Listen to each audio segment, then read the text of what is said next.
Hi Sagittarius, this is Job. Welcome po sa ating channel. By the way, Sagittarius, this is your weekly.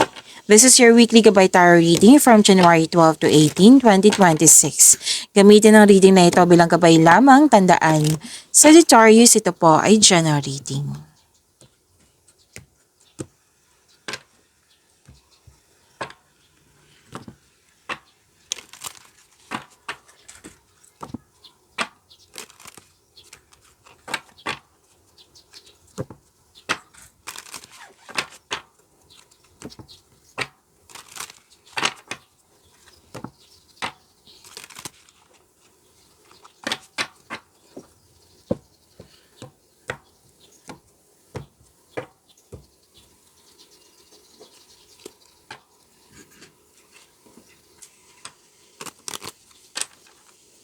Angel number para kay Sagittarius ngayong January 12 to 18, 2026.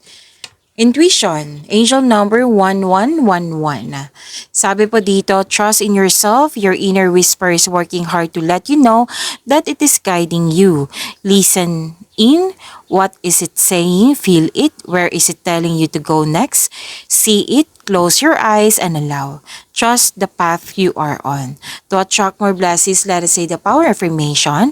Let us say, my intuition speaks to me and I listen. I trust that all things are happening for a purpose. My intuition speaks to me and I listen. I trust that all things are happening for a purpose. So sinabi dito na makinig kayo sa inyong intuition. Have faith in the universe. Magtiwala din sa inyong sarili. Magtiwala kayo sa inyong boses. Okay?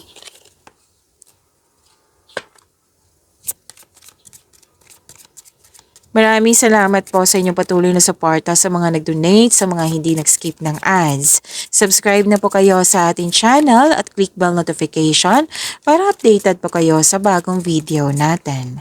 Para sa mga gustong magpa-reading, comment po kayo ng personal reading and check my reply sa comment section.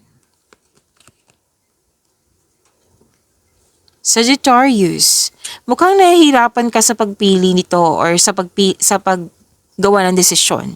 Kung nahihirapan kayo, gumawa kayo ng konkretong plano. Kasi itong fear, doubt, hesitation, mawawala yan eh. Mawawala yan. So, kailangan nyo magkaroon ng konkretong plano. At mga tulong din ito sa pag-increase ng iyong confidence. Gather kayo ng factual information, baka kailangan nyo na may kausap na. So, seek help, okay? At may malaking influence ng isang lalaki po. Pwedeng siya, pwedeng ikaw po ito. At may nakita ko ditong inoobserbahan mo. Pwede din itong ibang tao na nag-observe sa'yo, nag-spy sa'yo, or ginugulo ka. Kaya ka natagalan sa paggawa ng decision or choices ba yan? Ginugulo ka. Kasi mahilig magmanipula. May gusto siyang kunin sa'yo. So, kung question nyo, kung ano yung gusto niyang kunin sa'yo, tanong nyo po sa inyong intuition. Kaya nga sinasabi ng card dito, connect to your intuition, okay? Pwede like for example, kunin niya yung nag-spy siya, di ba? O baka na-miss ka ng taong ito kung ano yung ginagawa ni Sagittarius, pwede. Pwede din mahalagang bagay. Pwede din kung ano man tong aagawin niya. Okay? So, sana'y makinig kayo sa inyong intuition. Kasi kung hindi mo siya kilala, I think malalaman mo to kung sino to kasi nanggugulo. Siya yung dahilan na naguluhan ka. Like for example, sinabi mo sa kanya yung plano mo, tapos hindi mo yan magagawa. Yan. Na nag-cause ito ng delay, nag-cause ito ng naguguluhan ka. So, make it balance. Energy.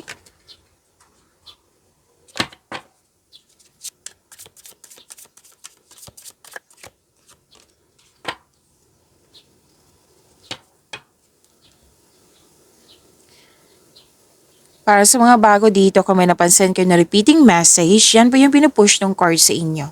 Like for example, nanood kayo sa isang video reading nyo sa monthly, weekly, daily, first half, second half, 2026. At marami pang 2026 reading. Napanood nyo na ba, Sagittarius? At dito din, at may napansin kayo na repeating message. Yan po yung pinupush ng card sa inyo na kailangan nyo bigyan ng atensyon, solusyon at aksyon kung maaari po. So na yung energy ni Sagittarius ngayong January 12 to 18, 2026.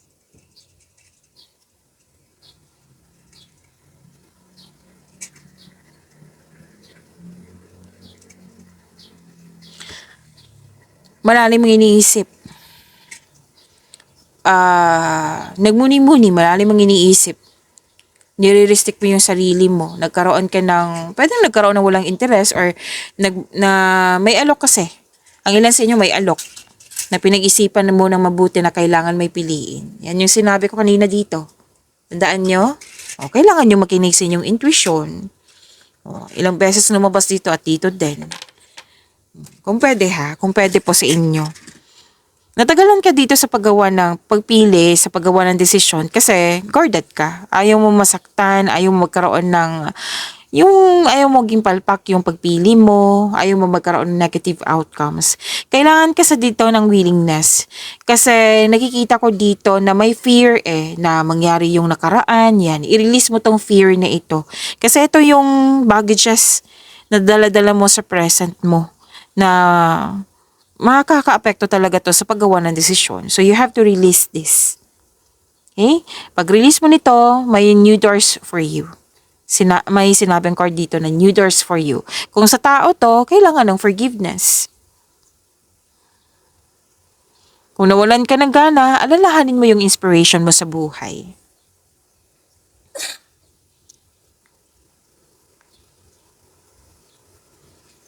So, sinabi ng card nyo kanina, di ba, na may new direction sa pag-release na ito. So, magkakaroon ng clarity, optimism, magkakaroon siya ng positivity, success at achievement na parating, happiness, may parating na blessings na magiging happy ka. Ito kasi ay magandang kalusugan, kaligayahan at kaya-ayang pakiramdam. Nagkaroon ka ng panahon sa mga taong gusto mo. May staycation din ako nakikita dito, bakasyon.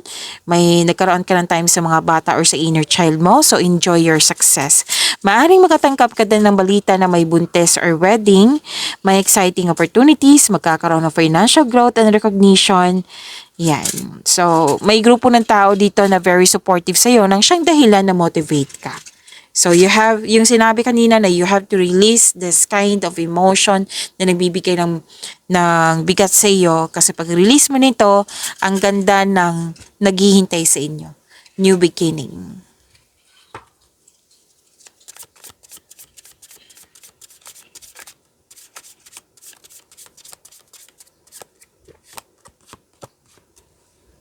Career and money.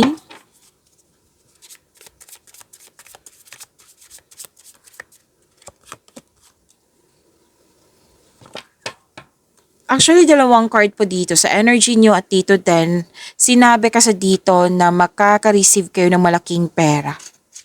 Yes, Sagittarius. Makaka-receive kayo ng malaking pera or di kayo marami kayong orders na makapagbigay sa'yo ng malaking pera. So, claim nyo po. This is abundance and success na naman, diba? Ang ganda po, Sagittarius.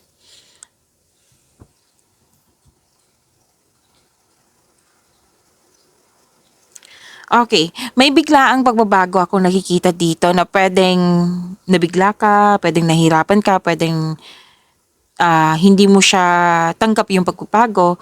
Pero huwag kayong mag-alala sa pagbabago na ito. Kasi magkakasuporta to sa inyong growth and expansion. Okay, kailangan mo lang magtiwala. Kailangan mo i-embrace itong new beginning ni ito. Kasi this is change for the better Okay, so expect the unexpected.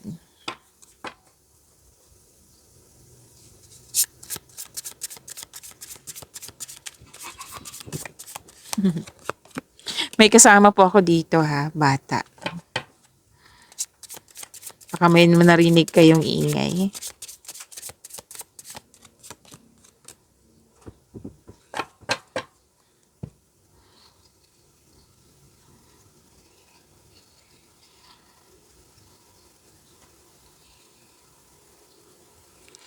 This is about your love life, self-love, partnership, and romance. Actually, may nakita ko dito shocking truth, shocking secrets. Oo, malalaman mo to. Kung tanong nyo, ano to? Bakit, ano yung sekreto na yan? Ano yan? Oo. Malalaman mo to. Basta makinig lang kayo sa inyong intuition. Malakas kasi yung intuition mo. Na dahil sa lakas ng intuition mo, may malalaman ka sekreto. Malalaman mo din na may taong manloloko or nanloko sa'yo.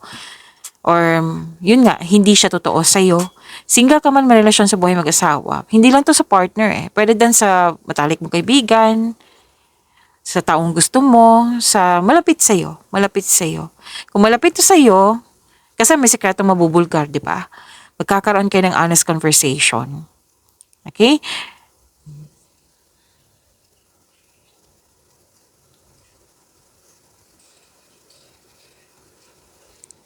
So, if you're single, huwag pilitin na magbuo ng relasyon na hindi right time. So, the universe is working behind the scenes to bring romance into your life. So, trust the divine timing, may tao talagang nakatadhana sa iyo. May ibibigay ang universe sa iyo. Sa mga relasyon sa buhay mag-asawa, may emotional intense na mangyayari ang taas ng trust level nyo sa isa't isa. This may lead to the next level sa inyong relasyon. Pagyamanin niyo po yung blessings sa binigay sa inyo. Sagittarius, see you tomorrow. Maraming salamat po.